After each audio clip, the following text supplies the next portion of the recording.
Սերժ Սարգսյանը տվեց հարցազրույց 7 ժամանոց։ Ոչ մեկ չէր նայ մեծ հաշվով։ Առավոտ շուտ, առավոտ կանուխ, լույսը չբացված։ Դուրս է գալի եթեր Նիկոլ Փաշինյանը լայվ։ Ու սկսում է Սերժին հիշատակի։ Այնքան ասեց, մինչև մարդիկ սկսեցին գնալ տենալ այդ Սերժի ասել։ Այո։ Այսինքն ես նորից եմ ասում։ Սերժ Սարգսյանը եւ Ռոբերտ Քոչարյանը Նիկոլ Փաշինյանի համար գերհարմար ընդդիմություն են ճակերտավոր, որովհետեւ մի անգամ ասեց, կանցեն։ Ու Ալեն Սիմոնյանը ազգային ժողովի նախագահն ժամանակ առ ժամանակ ասում է դա բերն։ Դուք շատ հարմար ընդդիմություն եք։ Շատ լավ է։ Ձեր ֆոնի վրա շատ հարմար է, բայց իրենք բոլորը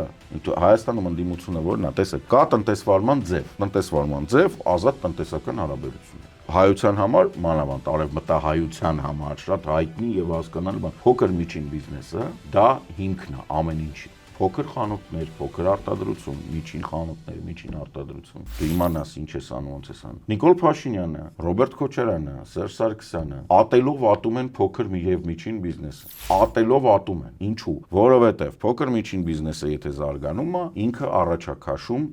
սեփական կարծիքը, առաջակաշում նորմալ բան է, պատմականորեն գիտենք, հա, ինչ էր սկզբից տենց բոլորը կոմս էին եւ բարոն էին եւ այնուհետ եկան բուրժուաները եւ ասցին, որ չէ, գիտես, մեր իրավունքները հարկը մենք ենք տալի, բա մեր իրավունքները